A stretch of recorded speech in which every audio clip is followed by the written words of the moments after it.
നമ്മുടെ ചട്ടിയൊക്കെ ചൂടായി പച്ച വെളിച്ചെണ്ണയൊക്കെ ഒഴിച്ച് അതിലേക്ക് ഇഞ്ചിയും വെളുത്തുള്ളിയും പച്ച കറിവേപ്പിലയും ഒന്ന് മൂപ്പിച്ചെടുത്തതിന് ശേഷം നമ്മുടെ 2 വലിയ സവാള അരിഞ്ഞതും ഇച്ചിരി ഉപ്പും കൂടി ഇട്ടൊന്ന് ഇളക്കി അടച്ച് വെച്ചേക്കണേ. ഇനി നമുക്ക് പൊടിയൊക്കെ ഒന്ന് ചൂടാക്കി എടുക്കാം. അതിന് മഞ്ഞൾപ്പൊടിയും മല്ലിപ്പൊടിയും കാശ്മീരി മുളക് പൊടിയും കുറച്ച് ചിക്കൻ മസാലയും കുറച്ചധികം കുരുമുളക് പൊടിയും പിന്നെ നമ്മുടെ ഗ്രാമ്പൂ ഏലക്ക പെരുംജീരകം അങ്ങനത്തെ കുറച്ച് പച്ചമസാലയൊക്കെ ഇട്ട് നന്നായിട്ട് മൂപ്പിച്ചൊന്ന് പൊടിച്ചെടുക്കണേ.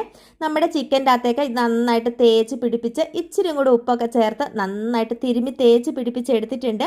ആ സമയം കൊണ്ട് നമ്മുടെ ഉള്ളിയൊക്കെ വഴന്ന് നല്ല പാകമായിട്ടുണ്ട്. ഇതിലേക്ക് നമ്മുടെ ചിക്കൻ കഷ്ണങ്ങളൊക്കെ ഇട്ട് കൊടുത്ത് ഒരു ഇമ്മിണി വെള്ളവും കൂടി ഒഴിച്ച് നന്നായിട്ട് ഇളക്കി അതിലേക്ക് നല്ല പച്ച കറിവേപ്പിലൊക്കെ ഇട്ട് അടച്ചങ്ങ് വെച്ചേക്കാം. ഒരു 10-20 മിനിറ്റ് ആയി കഴിയുമ്പോഴത്തേക്കും നല്ല തിളച്ച് നല്ല ചിക്കൻ കറി ഇവിടെ റെഡി ആയിട്ടുണ്ട്. ഇനി നമുക്കൊരു ചെറിയ കടുക് ഇച്ചിരി വെളിച്ചെണ്ണയൊക്കെ ഒഴിച്ച് ഒരു കടുകും ഉലുവയും അരിയും ഒക്കെ പൊട്ടിച്ച് തേങ്ങാക്കൊത്തൊക്കെ ഇട്ട് കറിവേപ്പിലൊക്കെ ഇട്ട് നമ്മുടെ ചിക്കൻ കറിയിലേക്ക് താളിച്ചാൽ അടിപൊളി ചിക്കൻ കറി ഇവിടെ